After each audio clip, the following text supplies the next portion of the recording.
Welcome to PHP Podcast. I'm Mike. And this is Orlando, and we're on episode 249. Yeah. And probably one of the most important episodes all summer. Yeah, you love these kinds of episodes. I do. We're talking about your favorite thing, your favorite time of the year. I do. And it's almost the favorite time of the year. It's crazy that we're talking about this in July, but it's in July when this starts. But before we get started, I just want to say thank you to everyone that continues to support us on buymeacoffee.com/purehustle. If you haven't yet signed up for that membership, please do so. It definitely helps us keep the lights on and definitely hopefully helps you out as you know, hopefully soon we'll be doing a Zoom here. Things have been kind of hectic, but we would love to do that with those of you that are signed up with the membership. So check your messages inbox over the next couple weeks. But again, you can sign up buymeacoffee.com/purehustle. It's in the link below, whether it's just a one-time, hey, that was a great episode, or whether it's like, hey, you know, I really appreciate what you guys do. I like to help you guys out over the long term. So please check that out. Now, part of that is Q4. Q4 is what I'm excited about. Yeah, it's kind of crazy. I was just thinking about this, the fact that you remember how everybody was so excited for 2020 to end? It was like 2020 is coming to an end. We can't wait. It's almost the end of 2020. 2020 was such a crazy year. And we're over halfway through 2021. It's crazy. Because I think the first part of 2021 was still 2020. Yeah. You know what I'm saying? Yeah, and sure. Now that things are getting back to normal, at least hopefully, and I'll talk about that in a little bit. Are we getting back to normal? I don't know. Not that we're going to talk about that, but how it relates to reselling. Now, I titled this "Getting Ready for the Biggest Q4 Ever." Ever. Are you sure about that? Are you making? Is this like a prophecy? Are you making a prediction? Well, usually self-fulfilling prophecies are not a good thing. But in this case, here's what I'll say. And I've shared this many times. As a full-time reseller, I have no options but to act as if it's going to be the biggest Q4 ever. Right? Because if I hang back and go like, oh, I don't know how things are going to be, and I don't source, and I don't organize, and I don't get ready, and I'm not cash heavy, and then Q4 ends up being humongous, I'm going to miss out. Right? I have no options. My two options are to make it or to make it. That's it. And so failure is not an option. Oh, it's not an option, but it seems from everything, even though, you know, we can discuss, you know, things that are kind of interesting with the economy, and I'm going to use that I word, inflation, again, and all that stuff.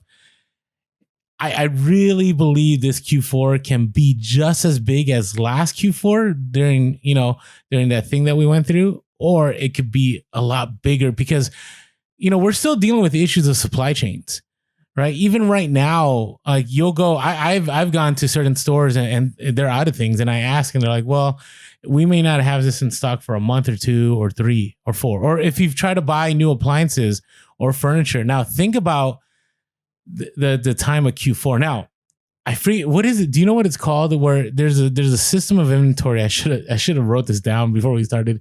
But basically, like, people, they don't order things until they're actually out. Do you know what I'm saying? I forget what it's called, but like shelves aren't. It's not like people buy a whole bunch of stuff and they just keep it in the back of the warehouse. Right. And when things run out, they put it up. Right. So if you know what that's called when they fill it at the exact point that it needs to be filled, let us know in the comments. There is an exact like Investopedia word or some kind of keyword for that. But you get what I'm saying? Yeah, no, for sure. And yeah, I mean, going back to the supply chains, like how that relates to reseller, because if you're like, well, how is this going to impact me? If stores are having a hard time keeping things in stock, the demand is already going to outpace the supply, right? So that's going to cause an increase in prices. And, you know, other than things like lumber, which we actually saw the increase in prices, stores have a hard time of keeping track of the price, the supply and demand, right? They kind of just, they negotiate a price. This is what we're going to sell these items for. And so you might see small increases, you know, for certain items at, you know, Target or Walmart. However, as demand is higher, we're going to see that stores aren't going to be able to keep things in stock, and people are going to be looking for specific things that, you know, normally would get ordered. I mean, I ordered, and I know I'm going to make a bunch of money when they finally get here, but I ordered something off of Kickstarter. It's going on like a year and a half ago now. And it was supposed to have been fulfilled in like October or December of last year. And it didn't come through because of shipping issues and containers. And they finally got that figured out. And it was supposed to be June that all of the items were going to be, you know, delivered. in the United States, and they've only been able to deliver to like 2 out of like the 27 countries that they're delivering to, and they still have things stuck in port in China, right? And so there's so many companies who have things that they want to sell, but they just don't have the ability to get them onto boats or onto trucks and get them out to where they need to be. And so because the demand is going to outpace the supply, if we are wise as resellers, we're going to be able to find those things if we can get them now before people, because people always wait to the last minute. People are going to wait until November, December to start buying things for Christmas. And if we recognize what those things are when they get there, even if there weren't resellers, those things are going to be off the shelf, mid-November, early December. Mm-hmm. So people aren't going to be able to find them. So if we can make sure we have them, we can supply them at the appropriate price. Yeah, and that's the appropriate price. So that's where resellers come in, right? We connect people to items that they're looking for. And so, there's a lot that's part of this episode. It's not just about supply chain. So I wanted to share that. I kind of wanted to say, a lot of people are like Mike had before, is like, man, we're already talking about Q4. But here's the thing. Now is the time, right? Now in July, maybe June already was the time.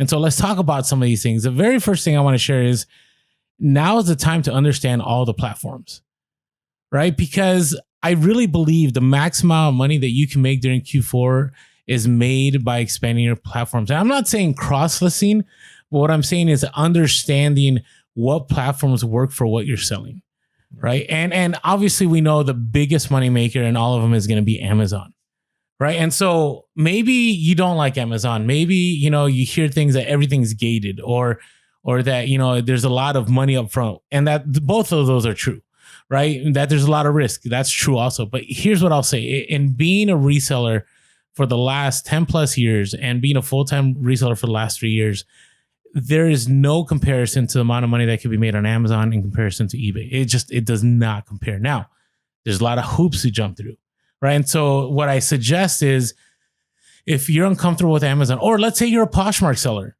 right? And you're uncomfortable with eBay, right? eBay is the second biggest money maker. The numbers from Poshmark to eBay do not compare in Q4. They just don't, right? Just like the numbers from eBay to Amazon do not compare in Q4. So if those areas are unfamiliar territory right now during the summer, when maybe, I don't believe things have slowed down, but maybe they slow down a little bit, now is the time to test out those platforms, get familiar with those platforms, try to get ungated on Amazon, try to figure out the shipping logistics, what it takes, and have that all ready to go. So then once Q4 hits, you're already set. You're going to make that profit. You're going to understand how to take care of things. So, and I would definitely say prep. A good platform or platforms to maybe look at too, which might be underrated, especially when it comes to Q4, is going to be, I'm going to say Facebook Marketplace, and OfferUp. And one of the reasons I say Facebook Marketplace is people are on Instagram and Facebook, same company.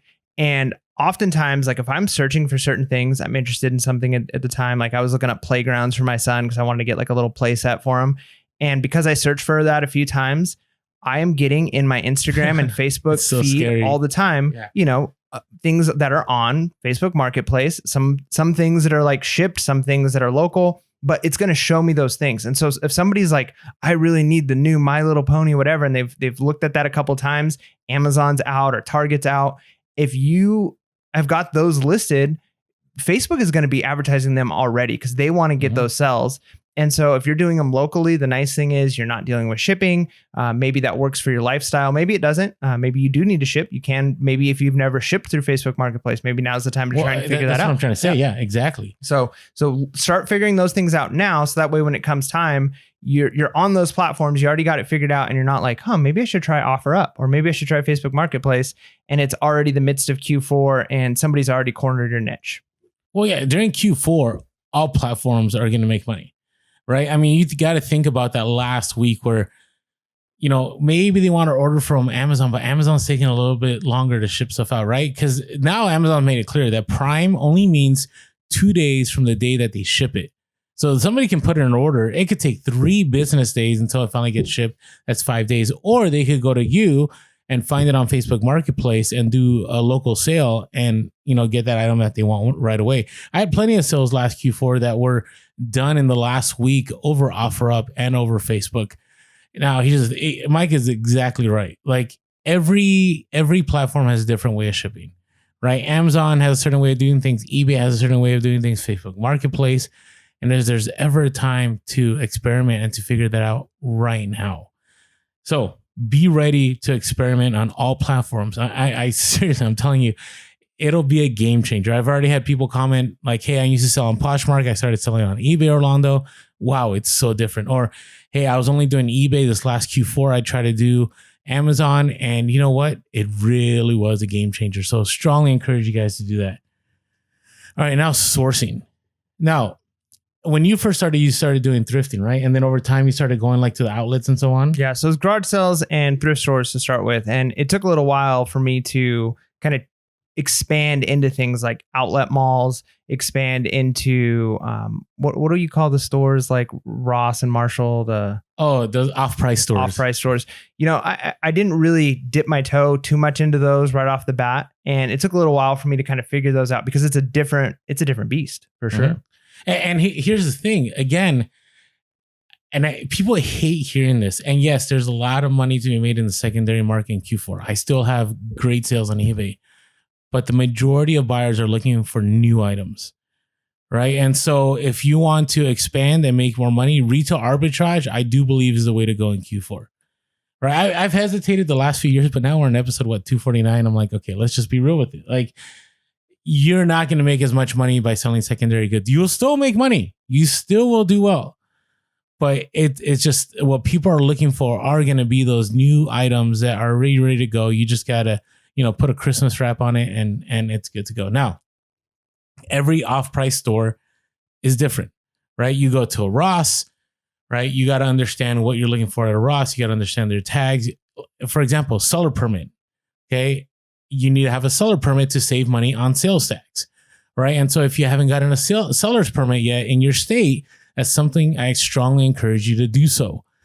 And it's really easy. Usually you can just Google resale license or seller permit and the state that you're in. And, within a few links on Google, you'll find it. But that's going to be something key. It's better to take care of that now. I will tell you, I had my first full-time Q4 and I didn't have one. And I thought, I don't need one. Most stores won't take it. I lost thousands of dollars. Now it's a whole different ballgame with the seller's permit. Makes it really easy. And for example, if you go like to a Marshalls or a TJ Maxx and all those, they have systems, and it's better to be in the system now. So then when you source those places later, all you have to do is give them your phone number. They find you and you're in and out. If you don't have that, man, they got to enter your info. All the time you're wasting during Q4 trying to get that all settled.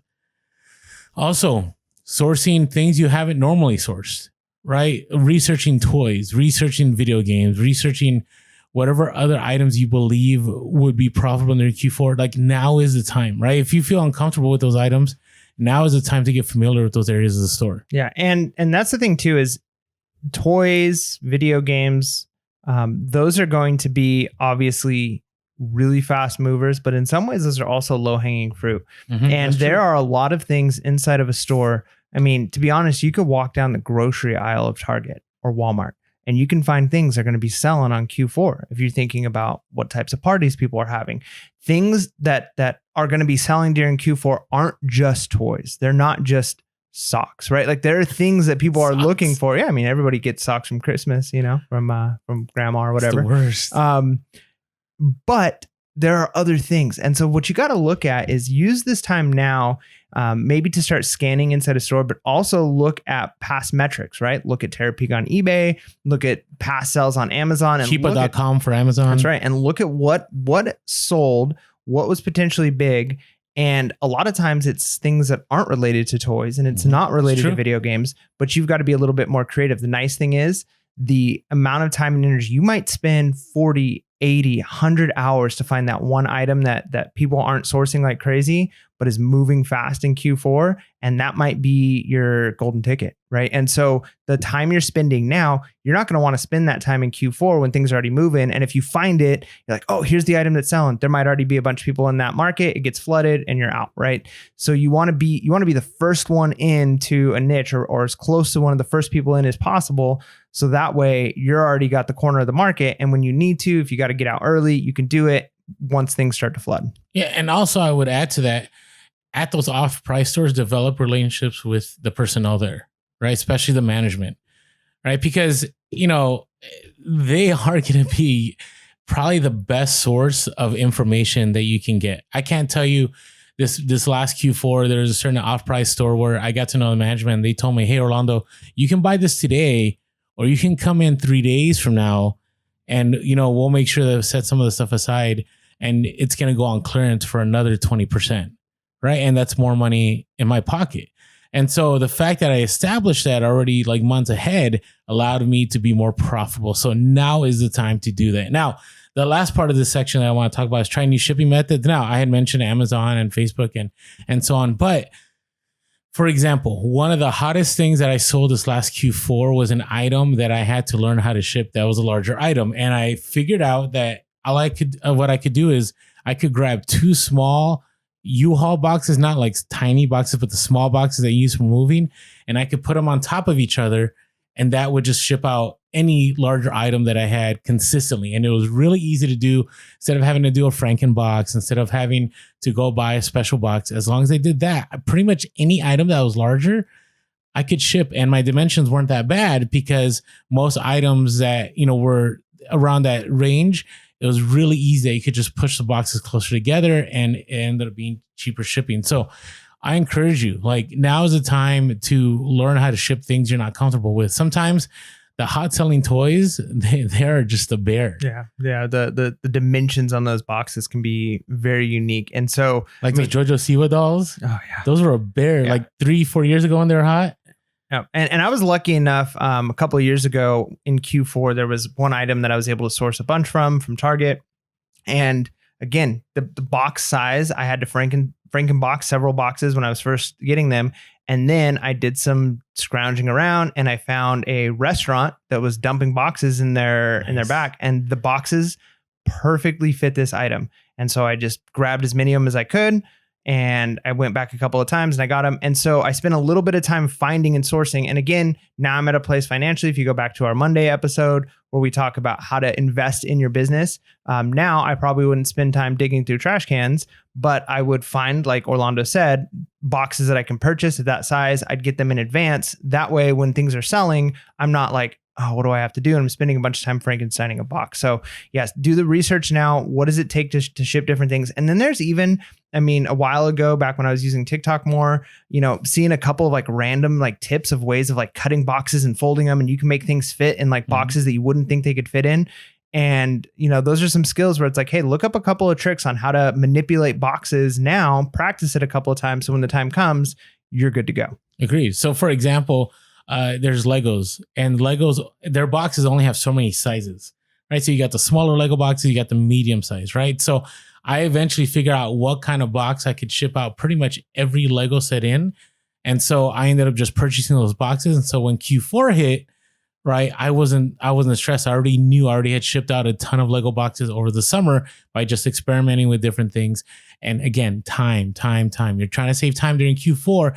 The more time that you can be away from packing and shipping, the more time you could spend sourcing and finding profitable items. Yeah. All right, now we're going to get to our next section. We're going to talk about supplies a little bit more. But before we do that, one thing you want to make sure you have is bubble wrap. Ooh. Do you know what I'm talking about here? Oh, I know what you're talking about. You're talking about our favorite American Bubble Boy. And, just the name alone is so ingenious. You got to appreciate a company like that. Like a company, Bubble Boy, and then it's American Bubble. Oh, it's such a great name.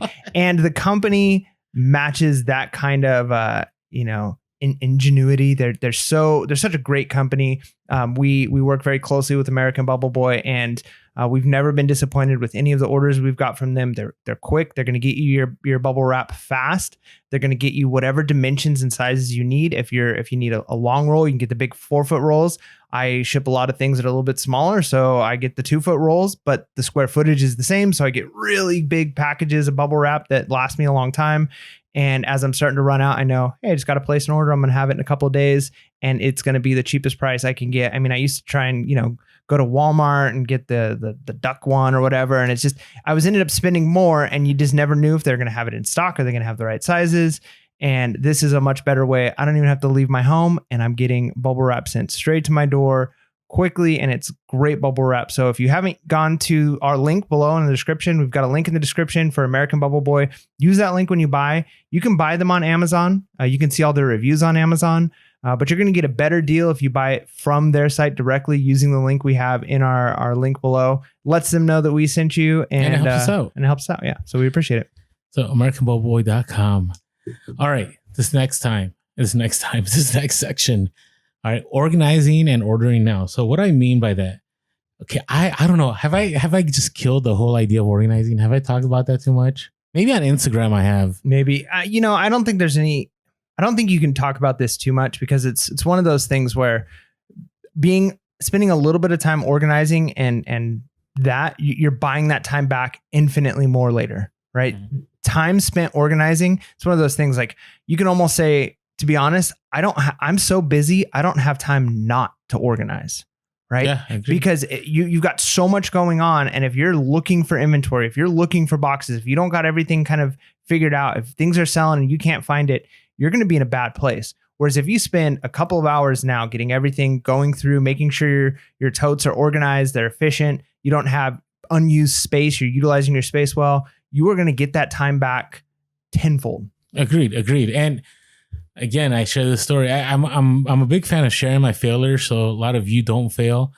My first Q4, I was not as organized as I am now. I mean, I had like 20 to 30 totes that had no custom SKU labels full of shoes. I had totes with clothing with no custom SKU labels. And I would find the items I was looking for, but the amount of time I would spend, right? I'd spend 10 to 15 minutes sometimes. And then if it was lost, that was the worst. Then you're talking about going through 10, 20, 30 toes until you find what you need.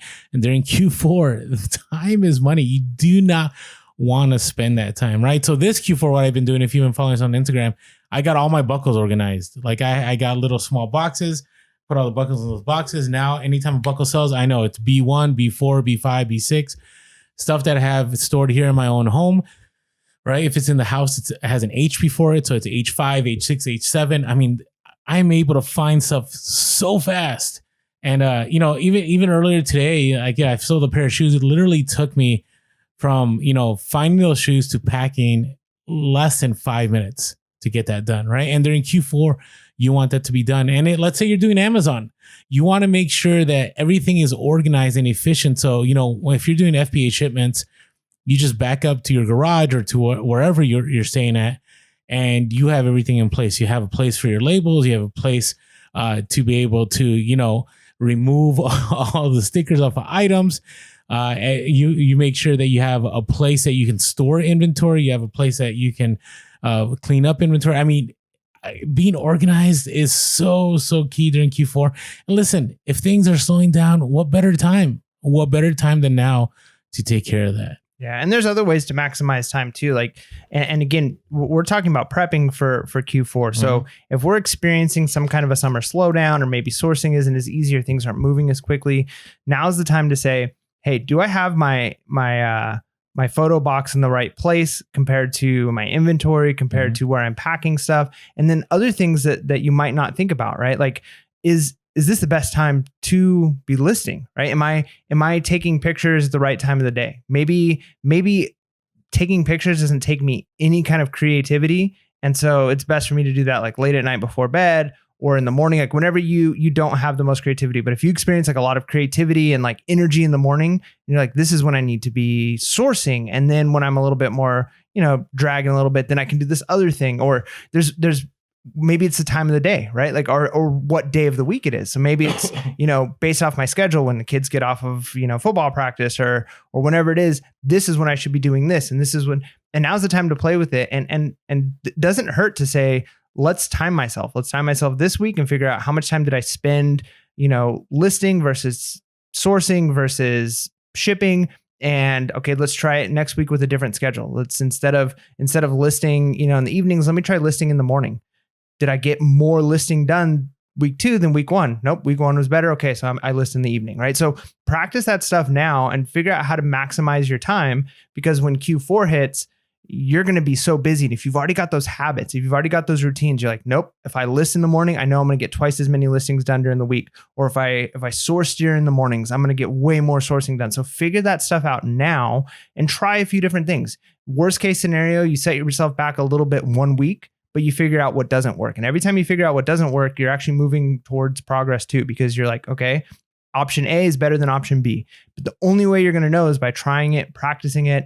And again, it reminds me of that the McDonald's, not documentary, but the movie about how McDonald's was formed. Oh yeah. That scene was so good. I think it's called The Founder. Yeah, The Founder. That scene where they're in a parking lot and they've literally got everything taped off. Like, here's the fryer, and they had people moving from station to station. They're timing it. And they're like, nope, let's move it. Let's move the fryer over here. And so they tape off. Okay, now this is the fryer. This is the stove. And they did it until they got it down to the fastest, most efficient, where people weren't running into each other, where everything was moving at optimal speed. And I think that probably took several days of practice, but then they get their system that much more efficient for the rest of forever, right? So that time was worth it. Yeah. And also, I agree with everything Mike is saying. Also think about how you're going to maximize that Q4 time. So for example, last year, one of the best decisions I made, and it was done by accident, was I may be purchasing a cargo van here soon. Not soon, like maybe in the next 3 months before Q4 hits. But I ended up renting a cargo van 2 weeks before I was going to. I actually canceled my plans and I was like, I need this sooner, right? And luckily I was able to get a decent rate. I mean, it wasn't bad. I think I paid like $80 a day for the cargo van, which is really cheap for a cargo van. And here's the thing, right now with rentals, things are so expensive. So if you're going to rent a vehicle, if you're going to need certain space, if you think you're going to be sourcing throughout, the state or throughout the country, now is the time to plan that out. Here's another thing. And again, I know this doesn't apply to everybody, but let's say you have a helper. I was very big last Q4. I did no eBay listings. I know it sounds crazy, but instead I had my helper draft everything.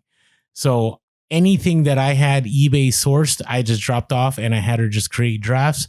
And so I was 100% Amazon focused.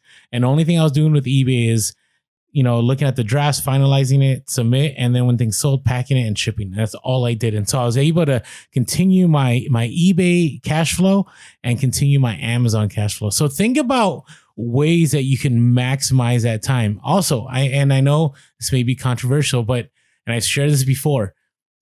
Is it possible that maybe taking a day or two off of work, or 3 or a week, I don't know what your schedule looks like, would be more profitable for you during that time than going to your 9 to 5, right? Because I can tell you during Q4, there were days when I was doing Q4 as a side hustle where I was making $1,000 a day. Not just 1,000, like thousands a day.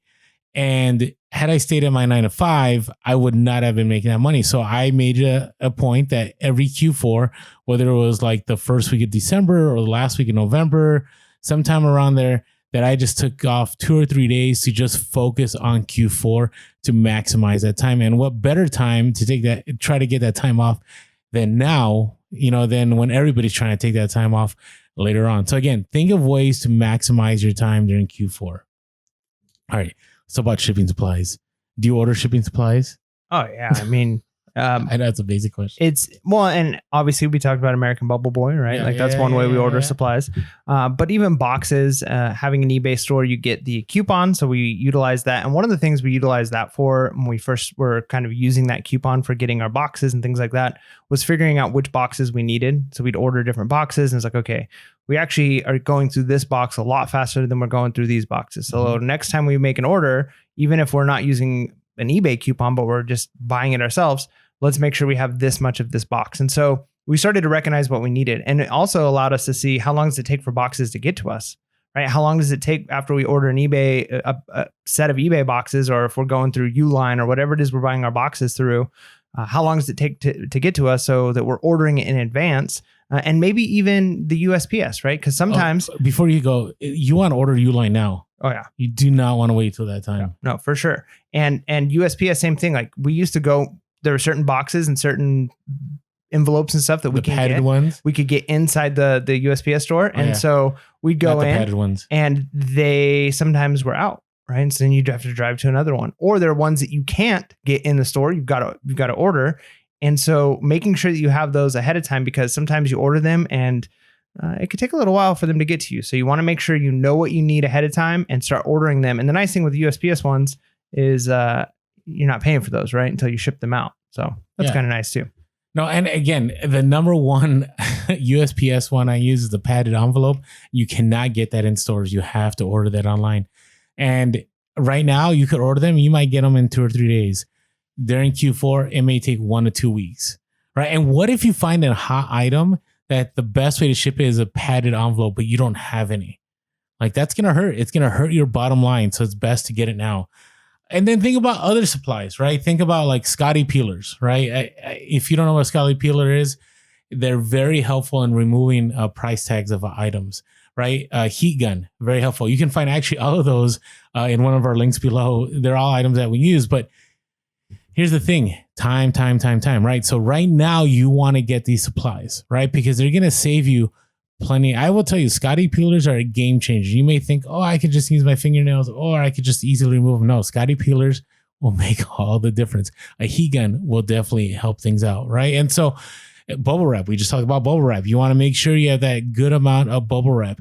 All those supplies you want to have ready to go by the time October hits, so you're not wasting time. I can't tell you, I've had Q4s where I ran out of supplies, and then I'm going from Walmart to Walmart trying to find boxes, or going to Home Depot trying to find boxes, or trying to find bubble wrap. And then they're out of stock too, because there's other resellers in the area. For whatever reason, they're sold out. You're losing so much time trying to find those shipping supplies. So there's no better time than to order them now. Yeah. All right, we're about to get to our hustle of the week. But before we do that, if you haven't been following us on social media, we are Pearsall Podcast on Instagram, TikTok, and Facebook. We are Pearsall Cast on Twitter and Clubhouse. You could also give us a call, 619-738-1170. That's 619-738-1170. Or shoot us an email at pearsallpodcast@gmail.com. That's pearsallpodcast@gmail.com. Yeah. By the way, the best way to get a hold of us is always Instagram. Email takes us a little bit. The other platforms take us a little bit. So DM us in the Instagram. Also, I said phone call. I said email. So, all right. Hey, and listen, if you have not been following us on YouTube, I know we have thousands of listeners on the podcast side, but we really love it if you just come on over and just hit that subscribe, that bell button to notify you, and most importantly, that like button for every episode. Just that helps us on the algorithm. And there's a lot of videos that aren't podcasts, right? So we're dropping videos true. Mondays and Saturdays. So if you're a regular listener to the podcast, hey, you can listen to our Monday episodes. A lot of times they're basically just a mini podcast, and throw it on YouTube while you're doing stuff, and you can treat it like a little mini podcast. If you want to follow us on some of our thrift stores and garage sale hauls and things like that, or other things we've got going on in our life, maybe we have a tip about how to pack something or ship something. You got to be following us on YouTube or you're going to miss those. Yeah. And as always, we are grateful for all the iTunes reviews that we get, because they really help us. We're slowly getting to 500 reviews. We are the most reviewed podcast out there. Yeah. So we don't have the most episodes. There's another one that has more, but I think our audience is maybe there or maybe larger. That's right. So no one gives us direct numbers on any of those. So it's always hard. But hey, just wanted to share some of the latest reviews that people have given us, just because we're always grateful for somebody. I didn't know that our rating here on iTunes, I didn't know there was a rating of clean. Ooh, nice. Yeah, we're clean. We're pure. So pure. So pure and clean. All right, I want to read the latest two from our awesome listeners. So one is 500 Club new listener. Woo, woo. So I think right now, where are we at? It's not telling me. Oh, we're at 462. Ooh, you better get in quick or you're not going to make that under 500 club. So, hey, but what happened? We ended up at 4.9. That's all right. We were at 5. It doesn't tell you. Like, how do we go down? I'm sure, we're going to have our haters too. That's interesting. That's a new one. I'm kind of hurt. All right. So let's read these last three real quick. Last two, just because when you comment, it not only helps us just because it gives a positive review, but people can now read and go, hey, this is what I'm looking for, right? This is the kind of podcast I want. So this comes from Ohio Holiday, 500 Club new listener, said, started listening 2 months ago, really enjoy the variety of tips, bolos, personal stories, and relevant news and trends. Realistic, entertaining, and educational. I like the entertaining part. Yeah. Can't beat the benefits. Well, thanks so much, Ohio Holiday. Thank you. And also on the same day, this came from Wheezy2698. Said, super helpful. I'm a little late to the game with this podcast, but I am enjoying it. And all the information is super helpful. Plus, it's entertaining, all around great podcast. And let's go one more 500. Everybody keeps telling me 500 Club. I love it. I've been listening to Pure Hustle podcast, had to make the 500 Club about a year and a half. Mike finally convinced me that my life would be better as a member of the 500 Club. So here we are. Mike and Orlando produce an awesome podcast about all things reselling. They're entertaining and a lot of fun to listen to. I've learned a ton from their content and genuinely look forward to each episode. Appreciate all the effort you put into the content of your listeners. Thanks a lot. We do. There's a lot of work that goes into these episodes. Thank you. GSP for life, Blake. Oh man, you got yourself a GSP follower. So should I know what GSP means? Isn't it a global shipping program? Oh, sorry. Come on, man. I don't know. Okay. This guy. He's the one over here preaching. He's like, you got to get on GSP. GSP is better than international shipping. Okay, what's listen, GSP? I'm still hung up on the 4.9. So I really would appreciate if many of you just got on there. Just go to the 5 stars. I want to be back at 5. I'm just, come on. Like, seriously. It's all right, man. Don't lose any sleep over it. We'll be okay. All right. Hey, but thank you so much for all of you that support us on the iTunes review. All right. It is time for our favorite segment of Come on, hustlers. It's the freaking hustle of the week. Yeah. Our first one comes from Jason. IG handle at FTrailPTSale. Yeah.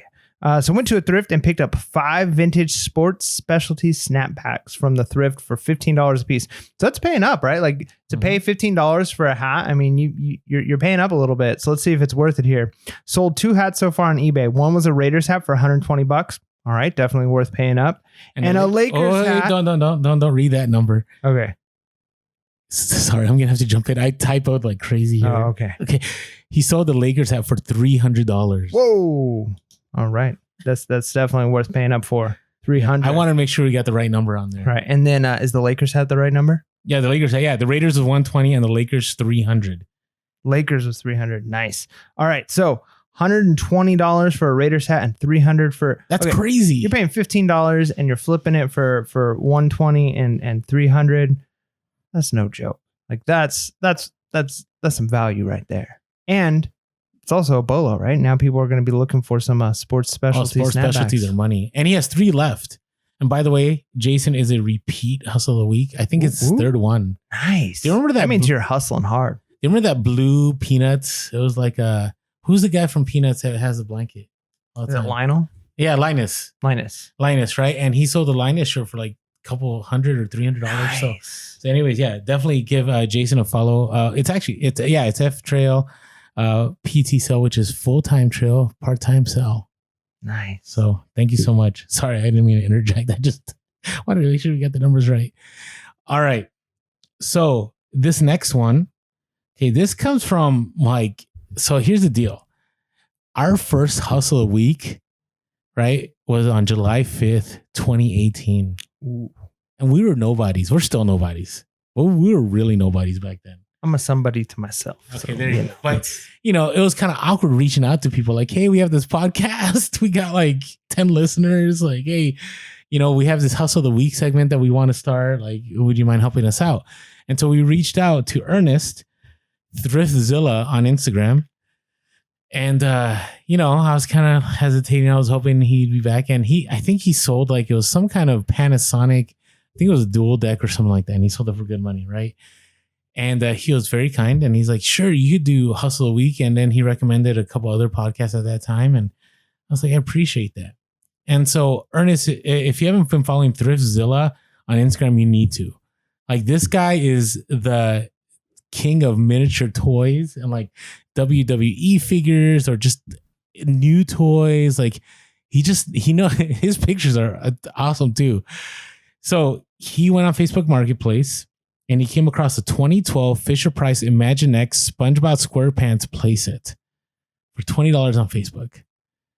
Okay, and he had this for a while, and it was unlisted, and he was getting ready to move, and he was over at the storage unit, and he was like, you know what? I need to take some pictures. I need to list it. So he listed it. Took about a month. So remember, he paid $15 for the set, and he ended up selling on eBay. He took a best offer of $175 free ship. Nice. Like Imaginext, like that's what I love about what Thriftzilla does. Like he knows his toys really well, right? And that's what I recommend to everyone. Like, be really familiar with a certain niche, and you're gonna be able to just really make a lot of money. And that's what Thriftzilla has done here. Like I over the last 3 years since that first of the week, like I've been following his page, and he just keeps, it's just the stuff that he's selling. And what's nice is he doesn't take up a lot of storage space. Right. And it's easy to ship, and it's collectible. So anyways, give him a follow. But yeah, that's SpongeBob SquarePants Imaginext. Like, if you go on his Instagram page, you see it, you're like, what? That sold for almost $200. That's crazy. That's crazy. That's good. All right. Our next one comes from Brandon, IG handle at Cato's Corner. Cato's Corner. Cato's Corner. Got it. So CADOS CORNER.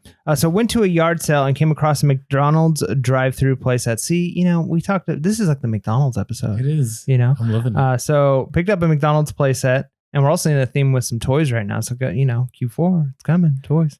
Was able to negotiate from. It was originally $15 down to $10. So he picked it up for $10. Took it to a storage unit to clean it up, and found $5 in the cash register. Bing bang! You paid $5 for Somebody this was playing on the playset with real money. Hey, that's a win. So not only did you talk him down $5, but then you found $5. So you paid $5. Yeah, that's genius. Listed it on eBay and sold within 24 hours for a best offer of $186.96 plus shipping. So from $5, I mean, I don't know how big this thing is, but they paid for the shipping. It's like, think of those big playsets. Yeah. Right. But yeah, they paid for the shipping, so it doesn't matter. Bing, bang, boom. That's how you do it right there. That's how you hustle. So Brandon, Cato's Corner, he had a couple other hustles a week on there, which were pretty awesome. And then I was like, because would you have picked up a McDonald's playset? I've talked in the past about McDonald's toys, and then you mentioned some McDonald's toys do well. They do well. Where are you going? But I think if I were to see something like that, and I'd imagine it'd be older because I haven't seen anything like that in a store recently. And McDonald's has a following. I mean, McDonald's puts something in their food. Like my son, like he's a pretty picky eater. I mean, not picky. I mean, he eats things like smoked salmon and stuff like that. But like he likes certain types of food. And if we were to make him like a cheeseburger, he's going to eat a couple bites out of it. But if we ever go to McDonald's and get him a Happy Meal, he will eat that entire cheeseburger in like 10 seconds flat. And so there is a lot of people who are into McDonald's. I'm not saying you should be. It's probably, not the best eating choice, but it's got a following. And yeah, I think that's I think I would look it up at least. Yeah. That's good. All right. I'll start off my hustle of the week. So I went to a garage sale. This was one I didn't share on YouTube. So if you haven't followed us on Instagram, go on Instagram, because the weeks I don't drop on YouTube, I drop on the Instagram stories. So I went to this garage sale, and I show up, and it's the very first one. It's the best when you score right away, right? It really gets you pumped for the morning. And when I showed up, there's all kinds of stuff, and I was kind of like, I don't know if I'm going to find anything. And a guy pulled out this box, and in this box, there was a Nintendo, a Zapper. I think did I mention this at some point in time? I think our last episode. Was it a Bolo? I don't think, maybe. I don't know. I think it was just a random story. I think so. I think it was. It was where I didn't have to negotiate. So what happened is, if you didn't catch that podcast, all was video game stuff. I didn't say anything to the guy at all. Right. I initially was like looking through stuff, and he's like, come on, make me an offer. And I was like, oh, what about for these video games? And here's the thing. We've talked about video games a lot, I feel like, the last few weeks, but the market is insane. It is insane. Let me give you perspective about how insane it is. So Nintendo has always been a win. Like pretty much any vintage Nintendo you can find, if it's tied into Mario Brothers, Zelda, Donkey Kong, any of the iconic Nintendo things, like you're going to make money on it right now.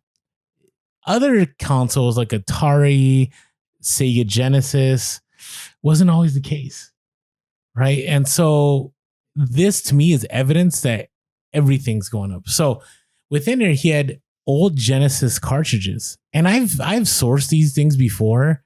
There hasn't been any money. Well, in there, he had a game, and it was Michael Jackson's Moonwalker. Nice. Right? And I was like, there's no way this is worth anything, right? And so, I asked him how much. He's like, $2. I'm like, would you do $1? And he's like, yeah, I'll do $1. So I paid $1. I didn't look at the comps yet. I look at the comps. These were selling for like $50. So I'm like, you know what? I'm going to list at the top of the market because I can. So I listed it at $80. It was on sale, and it sold for $72 plus ship. A Genesis cartridge, Michael Jackson Moonwalker. Just, I don't even, it's wild to me. Like, I really think, we've already talked about grading. We had a whole episode about grading video games and all that. Man, if you can get into that niche, and I think there's good money to be made. How long there's going to be good money to be made, that's still to be determined, right? We don't know. Ride the wave while you can. Yeah, definitely. So that's my hustle of the week. All right. So mine is, goes back to Old Story, and I've talked about him a couple of times, but again, another one sold. So it's a hustle. Nice. Picked up on the side of the road for free a bunch of random old vintage electronic music stuff. So like, I'm not talking like receiver and speakers and that kind of stuff. I'm talking like for like old synthesizers, like you'd plug in all this stuff and you turn dials and things like that. And then you've got like different frequencies going through. Now you can get synthesizers that are tiny that do all of that stuff. But before, you needed like different pieces of equipment for each thing. And like you'd turn 100 dials and push 100 things. And then like the frequency would come out a little bit different, sounding a certain way. And then it'd go through another one. And I picked up a bunch of these for free on the side of the road. They were just next to the trash can. And I've been selling them consistently from anywhere from like $50 to over $100. And I think I only have like a couple left because one of my last ones just sold for $60 plus shipping. And they're a little bit difficult to ship. But the nice thing was, even with testing, right? Like all I did was make sure they turned on. I didn't have the equipment to like run all of the sound through it and have something coming out and to know if they all work, all the dials. So it's like turns on untested, right? As is, see the pictures for cosmetic wear. And they've been selling for a pretty good amount. And so anytime you can, I'm not a trash can diver. Like I don't do that a lot. Dumpster diving. I don't do the dumpster diving all the time. But if you're driving and you see something on the side of the road, you never know, right? Like at least stop and look, because sometimes, someone's just cleaning out all their old stuff and they're like, well, put this on the side of the road. Because it takes work to list and sell things. Not everybody wants to do that. Yeah. I've shared this on the podcast before where like one of my biggest Laserdisc scores was just driving through a neighborhood and there's a Laserdisc there for free in box. That's over $300. Nice. Like, just no, I get it. Like, yeah, no shame in picking up stuff on the side. Yeah, I'll be trashy, man. If it pays the bills, it's fine. All right. Hey, before we move on, thank you, by the way, to all the hustle of the week. Again, if you're not following the hashtag on Instagram, please do so. It's not only a celebration of wins, but it's also a major Bellow list of what to keep an eye out for. So thank you, everyone. Thank you, Jason, Ernest, and Brandon. All right, before we move on, here's another Bellow. In order to keep my head well shaven during the Q4, I definitely plan on using my skull shaver. If you haven't seen, and we've talked about skull shaver before, we probably need to bring next episode. I'm gonna bring a skull shaver and just put it here, maybe. We'll see. But skullshaver.com, you can use our promo code PURE, PURE, and it will definitely allow you on the go to shave your head within 90 seconds and give you that smooth, clean look without any nicks or cuts from a blade. It's great. It's portable. You can have it. The charge on there is amazing. So check out again, skullshaver.com, promo code PURE. Yeah, because we're so pure, so fresh, and so clean. So you just want to we just need that Outcast song in the background right now. Just smell Pure Hustle Podcast. It's just so clean, so pure. All right, moving on from that, let's talk about setting yourself up for success to buy and sell successfully during Q4. Now, we say this mantra all the time, but right now, you should be listing. Yeah, Q4 things sell. Even eBay, the garage sale type stuff. You'd be They surprised. do. You'd be They surprised sell at a what lot. sells. I mean, it's not the same kind of velocities if you're buying Legos and selling them on Amazon. However, if you've got things in a death pile, something in a death pile is never, ever, ever going to sell, right? Like nobody's going to be able to buy it unless you randomly have somebody walking in your house and like, hey, can I buy that from you? Right? Like you're not going to sell things in a death pile. So you've got to list it. You've got to list it because you don't know if it's going to sell. And the nice thing is imagine if it sells now before Q4, you're freeing up inventory space, you're getting capital, and that's positive. And if it doesn't sell right now and it doesn't sell until Q4, at least you're not spending time in Q4 listing death pile or adding to your death piles, right? So, I mean, just imagine, I haven't had a night where I've been able to go to sleep with no death pile in a long time. But I can just imagine what that would feel like, just to lay your head down and know every single thing that I possibly can list is listed. Oh, that sleep is going to be so great. And I know some of you guys do that. You know, maybe your stores are smaller or you're just so focused that you don't allow death piles to happen. But many of us do have death piles. So list now. Yeah. So remember, right now you're listing to trigger the algorithm to prevent a summer slowdown, but also you're listing for Q4, right? So think about, I'm listing for the future. It may not sell now, but it will sell in Q4. All right. Next, begin to pay attention to what is trending. I think we shared this a few, but usually stuff starts coming out, the hot items, right? And we've shared several ways that you can find this out. I find that one of the biggest ways, right, is social media. Like social media, you begin to find out what people are interested in, what they're looking to. If you want, you can maybe join a Discord, right? That's a good place to do that too.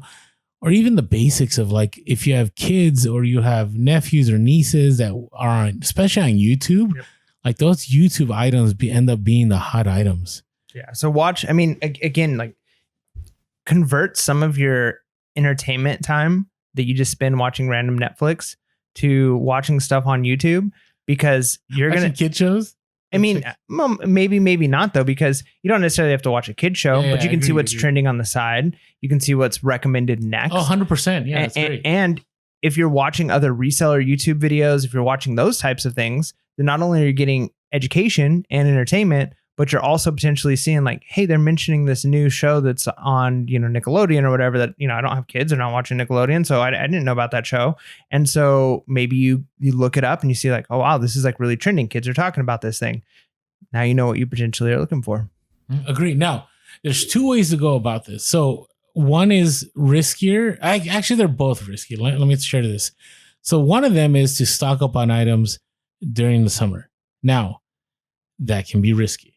I would say if it's items like Legos that you find on clearance, not a lot of risk, unless they're really bad sets. There are certain sets that no matter if they're on clearance, people are not going to buy, right? But for the most part, and especially right now, I mean, if you've been following, like a lot of stores are doing clearance, they're pretty much done by now, by like mid-July, but during June, they were doing a lot of this. So you can begin to stock up now. And I've done that before. Like right now, I don't know. I think I have a lot of Legos right now that I picked up over the last few months in anticipation that I'm going to sell them in Q4 for more money. Now, the risk of that is they're not going to be what's trending. Now, I usually wait until October. I know people are going to say that's kind of late, but the reason I wait till October is you may watch all these YouTube gurus and so on are saying like, this is going to be the hot toy, but I'm telling you, you got to be careful. I'll never forget 3-4 years ago. I've shared the story before, the Louisville Bellow dolls. Okay. Along with our awesome fingerlings that are up here. Okay. There was a YouTube I was watching and this individual had like 50 or 60 Louisville Bellow dolls in the background. And it was supposed to be the hot toy and they had been sourcing it. And everything was going to be good to go. And I think it was like September. And I remember going, you know, if that's what they're buying, I'm going to buy. Mm-hmm. So I bought a ton too. And guess what? They weren't hot. Now, they were hot 2 years later when you couldn't find them anymore. But there was an overabundance. But usually by October, like mid-October, once you start scanning in stores and you begin to see eBay, you know, sold listing, you begin to realize, okay, this is the hot toy. And once you land on that hot toy or whatever that hot item is, you need to drop everything and begin to source it, right? Because eventually that thing is going to sell out and the price is only going to go up more. Now, you also got to pay attention though and see what the sell-through rate is. Is it selling consistently? Because a lot of these shortages that happen, it's reseller related. it's resellers anticipating something and they buy it out. Like, for example, we had mentioned JoJo Siwa dolls from years ago. So years ago, I made a killing on these JoJo Siwa dolls that were like 18 inches tall. And unfortunately, Mike's first year was the year where I thought they're going to be hot again. And Mike and I stocked up on these. And I think we still broke even, right? Yeah, probably. Probably, but it didn't go well. And again, Orlando was anticipating, right, that it was going to be hot, and I failed. So that's why I mean, you can go both ways. You can stock up in the summer and expect something, or you can just wait till like mid-October and then you can strike on those items. Yeah. All right, last of all, and hopefully you've stuck with us to the end because this is the most important recommendation. Yeah, discipline. Just kidding. What are you gonna? It is something that I again, Mark Meyer, if you haven't caught our interview with Mark Meyer, it's been over a year now. Yeah, it's got to be way over a year. Really? Yeah. Wow. So something he said, and this was, I think it was the beginning of the event that happened that ended up forcing us to not be able to leave our homes, was he said he wanted to make sure that he was inventory light and cash heavy. So when we reopened, he could buy out a lot of inventory that people were trying to offload. Yeah.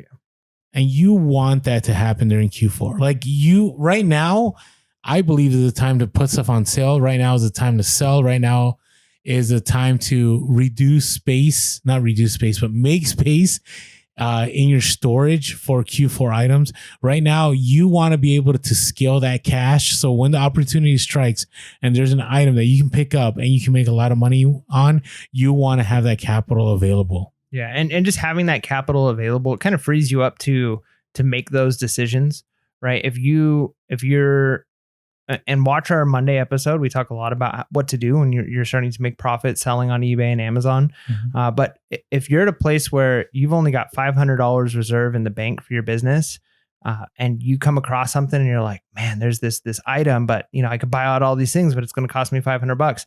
That's putting all your eggs in one basket. You might not feel comfortable doing that.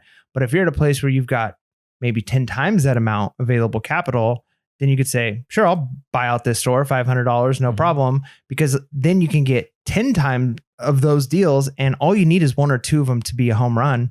And the rest of them, if you break even or maybe even one you lose a little bit, you're going to be okay because those couple of home runs. So you've got to have the money available, the cash available to do that, because you could go all in on one item and there's definitely nothing wrong with that if that item wins. But if you don't have enough cash to potentially pick up on a couple of deals and say, I can buy this store out of this item, I can get another item at another store and I can buy that out. And you've got the cash where you can do that without like, I don't know if I can handle this. And then you're not sleeping and all of that. You want to have the capital now so that you can do that no problem. And the more capital you have, the easier it is to make those kinds of risky risks, take those challenges, take those opportunities that come, because there's no such thing as luck. There's just opportunity and the ability to strike on the opportunity. Agreed. So right now is the time to sell. If you can sell a ton of your inventory to make sure that you're cash heavy and ready to go for Q4, right now is the time. All right. Hopefully all these tips help you out to have an amazing Q4. It is just the beginning of Q3. So you have a little bit of time, but man, that time is going to fly. And before you know it, we're going to be out there and hopefully enjoying the profits of Q4. Yeah. And with that being said, make sure to be real, be relevant, and be reselling. Leads. Peace.